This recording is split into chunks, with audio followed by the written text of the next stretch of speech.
Et salut à tous les amis, c'est CryptoPartage, c'est un plaisir de vous retrouver pour la vidéo du dimanche 14 mars 2021. Vidéo un petit peu spéciale, je vais vous en parler dans quelques instants. Juste avant, je voulais quand même faire un petit point sur Bitcoin, puisqu'il a cassé l'ATH hier juste après que j'ai sorti ma vidéo. Son ATH à 58 000 dollars et quelques, il est venu chercher les 61 000 dollars.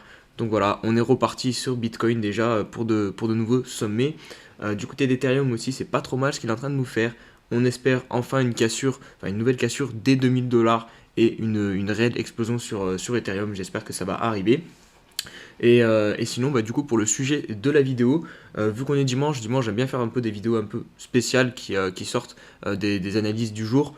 Donc là, ça sera une vidéo où je vais prendre 3 crypto-monnaies qui ont bien explosé cette semaine et 3 cryptos qui n'ont pas performé tout simplement, et je vais les analyser.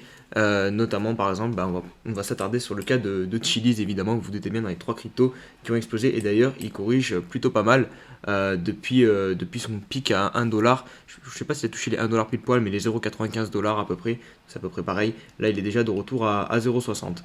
Comme d'habitude, n'oubliez pas le petit like, le petit commentaire pour faire grossir cette communauté crypto partage. Bientôt les 6000 abonnés. Et surtout aussi, n'oubliez pas de nous rejoindre sur le Discord et sur le Twitter.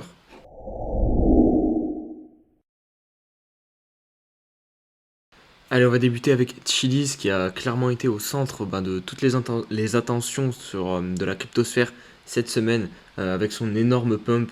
Voilà, les gens ont découvert un petit peu ce projet que personnellement je vous ai beaucoup parlé quand même sur la chaîne avant le pump, et même au tout début, genre en novembre quand j'ai lancé la chaîne, je vous en avais parlé, je disais vraiment que ce projet avait un beau potentiel. Donc je sais pas s'il y a des personnes qui étaient là au début de la chaîne, mais elles pourront confirmer. Je dis pas ça pour me vanter ou quoi, mais vraiment c'est un projet que j'affectionne beaucoup personnellement, et là je suis vraiment très content de son exposition et de son pump, même si malheureusement je pense que beaucoup de personnes ont FOMO et ont payé ce top là, à 1 dollar, et vont du coup un peu rentrer négativement sur le projet, parce qu'à court terme, voilà, on va être obligé de corriger, et c'est ce qui est en train de se passer, puisque là on a quand même perdu, on était à quasiment 1 dollar et on est redescendu à 0,60, donc voilà, ça fait quand même une baisse quasiment de 30%, donc c'est quand même significatif. Pour quelqu'un qui fait un all-in par exemple, qui rentre à all-in, qui prend 30% sur son portefeuille, ça fait mal. Et surtout, la baisse n'est pas terminée. Pourquoi j'ai mis cette zone? Parce que personnellement, ça va être la target que je viserai si je voudrais rentrer pour du moyen long terme sur Chiliz, parce que vraiment on peut revenir dans la zone des 0,22 centimes pour moi. Alors tout d'abord, il y a le Fibonacci qui tombe pile poil sur le 0,78, et après une telle hausse, ça m'étonnerait pas du tout que, aussi brutal, qu'on revienne chercher le 0,78 en corrigeant pendant un petit moment, en prenant notre temps tout simplement, histoire de faire dégonfler les indicateurs, que ce soit en weekly ou même en daily, pour ensuite consolider et repartir. Donc voilà, cette zone-ci des 0,78 qui correspond du coup à 0,22 comme je vous l'ai dit. En plus de ça, vous voyez, il y a la M121 qui est en train de se rapprocher de cette zone-ci. Donc voilà, ça un indicateur de plus qui converge vers cette zone-ci. Au niveau du RSI, on voit aussi qu'on a fait un M, tout simplement un double top. Donc je vais vous le dessiner. Voilà, hop, si vous ne voyez pas très bien. J'aurais pas dû le faire en fait, c'est encore pire. Ouais, vous voyez ici, hop, on a un M. Voilà, et ça, c'est une figure de retournement. Donc voilà, là, je pense qu'on a bien trouvé un top, du moins à court terme au moins, avec en plus, vous voyez, 0,98, c'est pile poil la barrière psychologique des 1 dollar. Et vous voyez, on n'est pas venu taper pile poil les 1 dollar, et ça il faut toujours se méfier sur les actifs, quand vous voyez des targets de prix trop évidentes. Et c'est pareil un peu avec le Bitcoin à 100K. Si jamais vous visez les 100K comme target, il y a très peu de chances que le cours s'arrête pile poil à 100K. Soit il va s'arrêter un peu en dessous à 98K, ou soit il va monter un petit peu au-dessus à 102K. Mais pour qu'il s'arrête pile poil à 100K, c'est impossible, parce que évidemment beaucoup de personnes mettent leur ordre de vente au même niveau à 100K, et du coup le but du cours c'est de piéger le maximum de personnes, et donc il va s'arrêter un peu avant. Allez, on poursuit avec le GRT, donc une crypto qui a du mal à performer depuis son ATH à 2,88$, parce qu'elle est tout simplement en correction depuis. On voit bien qu'on a tendance baissière en daily, puisque regardez le dernier creux là, hop, qu'on peut matérialiser comme ça. Son point haut est en dessous de l'ancien point haut. Donc là, on repart sur un nouveau creux. On va voir maintenant si on va faire encore un point bas plus bas que l'ancien précédent, donc qui est ici tout simplement à 1,55$. C'est pour ça que j'ai matérialisé cette zone des 1,55$ avec une droite. On voit clairement en plus que ça correspond au 0,5 de Fibonacci. Donc là ça va être le support à court terme qu'on va viser, je pense. Hein. Vraiment là je pense que GRT est parti pour venir chercher les 1,55$, parce que regardez, on a cette oblique au-dessus de notre tête qui nous arrête vraiment bien. Ça a arrêté le point haut ici. Vous voyez, les mèches ont pile poil tapé dessus. Donc on n'arrive pas à passer au-dessus pour le moment. Donc ça nous pousse vers le bas. Au niveau du MACD, on n'a pas cross bullish du coup aussi à cause de cette oblique. Hein. On n'a pas réussi à repasser par-dessus. Voilà, on va poursuivre la correction. Et surtout, on a perdu cette oblique. Ça c'est encore plus grave. Même si c'est pas, il n'y a pas mort d'homme. Mais du coup, voilà, on perd un gros support, vous voyez, qui nous tenait depuis un long moment. Et là, vraiment, je pense que cette zone-ci des 1,55$, on va très vite y arriver dessus, avec notamment la EMA 50 qui est aussi présente. Donc, on a une chance de repartir, de consolider sur ce support. Et il faudra espérer ne pas le perdre. Sinon, ça sera un retour ensuite au 0,61. On voit qu'on a une petite mèche qui avait été repoussée. Et sinon, ça sera un retour final terminus au 0,78, donc toute cette zone-ci qui correspond au 1$ tout simplement, à la zone psychologique des 1$. On voit que voilà, au niveau des volumes, ça c'est les volumes qui ont été travaillés en fonction du niveau de prix, et on voit qu'ici on a quand même on a mis pas mal de travail, donc ça sera compliqué, on ne passera pas comme ça, et il y a une chance que ça soit le support ultime de cette correction sur GRT. Allez, on va poursuivre avec la crypto rose. Qui vient tout simplement d'atteindre les 20 centimes, qui nous fait un joli pump cette semaine, et c'est peut-être pas fini. En tout cas, il n'y a pas de signe qui montre que le pump est en train de se retourner, que ce mouvement est en train de se stopper, puisque je vais faire un petit historique, un petit retour sur ce qui s'est passé. Vous voyez qu'on a eu ce niveau des 0,13 qui nous a stoppé, on a corrigé derrière, on est venu chercher, si on met Fibo, hop, on est venu chercher le niveau des 0,61, 0,5 avec un support exactement à 0,90. Vous voyez toutes les clôtures ici qu'on a eu à chaque fois. Donc clairement, on sait qu'on a un gros support à 0,90. Derrière, on repart. On vient récupérer la EMA 21 et dès qu'on la récupère, on pump. On vient faire on vient buter sur la résistance des 0,13. D'ailleurs, on corrige et on vient faire un pullback pile poil sur la EMA 21. D'ailleurs, hop, impulsion, on casse les 0,13. Et hop, on vient faire un pullback à plusieurs reprises pendant 3 jours. On vient toucher cette résistance. Et voilà, je vous le dis souvent, les pullbacks, c'est très intéressant de se positionner dessus, surtout sur des grosses résistances. Là, on voyait que la résistance, on l'avait travaillé quand même pas mal de fois. Elle nous avait bien stoppé. Et surtout, on est en tendance haussière. Donc, c'est très intéressant d'acheter les retracements. Parce que voilà, la tendance de fond, elle est haussière. Donc, on sait que théoriquement, ça devrait pumper par derrière. Et c'est ce qui s'est passé ici. Voilà, on a fait le pullback et derrière, maintenant, on est en plein pump dessus. Donc, je pense qu'on peut monter encore plus haut.